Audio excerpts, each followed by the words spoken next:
नमस्कार, मैं हूं दिबांजलि मोइत्रा। त्रिपुरा की बीजेपी सरकार में मुख्यमंत्री जैसे अहम पद की जिम्मेदारी संभाल रहे बिप्लब देब अपने काम से ज्यादा विवादित बयानों की वजह से मीडिया से लेकर सोशल मीडिया तक छाए रहते हैं। इस बार उन्होंने सिखों और जाट समुदाय को लेकर बेहद ही आपत्तिजनक बयान दे दिया। वो मानते हैं कि सरदारों के पास दिमाग कम होता है, जबकि जाट हट्टे कट्टे लेकिन कम बुद्धिमान होते हैं। मुख्यमंत्री जैसे जिम्मेदार पद पर बैठे बीजेपी नेता बिप्लब देब ने अगरतला में एक कार्यक्रम के दौरान राज्यों और वहां के लोगों के बारे में बोल रहे थे। इसी दौरान सीएम बिप्लब देब ने कहा, अगर हम पंजाब के लोगों की बात करें तो हम कहते हैं वो एक पंजाबी है, एक सरदार है। सरदार किसी से नहीं डरता, वे बहुत मजबूत होते हैं लेकिन दिमाग कम होता है। कोई भी उन्हें ताकत से नहीं बल्कि प्यार और स्नेह के साथ जीत सकता है। सीएम बिप्लब ने इसके बाद जाट समुदाय का जिक्र करते हुए कहा कि मैं आपको हरियाणा के जाटों के बारे में बताता हूँ। तो लोग जाटों के बारे में कैसे बात करते हैं? वे कहते हैं जाट कम बुद्धिमान है लेकिन शारीरिक रूप से स्वस्थ है। अगर आप एक जाट को चुनौती देते हैं तो वो अपनी बंदूक अपने घर से बाहर ले आएगा। बंगालियों के बारे में सीएम बिप्लब देब ने कहा, बंगाल या बंगालियों के लिए ये कहा जाता है कि उन्हें बुद्धिमत्ता के संबंध में चुनौती नहीं देनी चाहिए।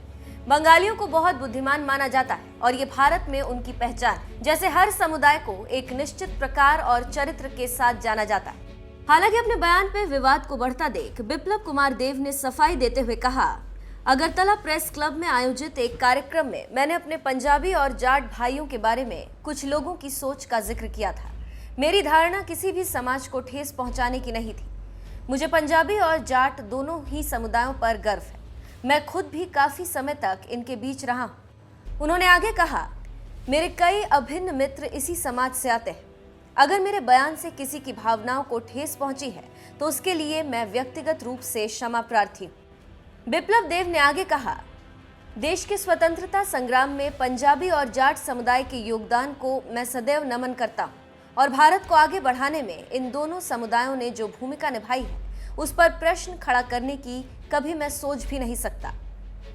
एक तरफ पीएम मोदी दुनिया को एक भारत श्रेष्ठ भारत, सबका साथ सबका विकास जैसे नारे देते हैं, तो वहीं उन्हीं की पार्टी के नेता बिप्लब देब सिख और जाट समुदाय के बारे में विवादित बयान दे रहे हैं। इससे पहले साल 2018 में उन्होंने कहा था कि युवा सरकारी नौकरी के पीछे वर्षों भागता है, उसे इसकी जगह पान की दुकान खोलनी चाहिए या गायों का पालन करना चाहिए।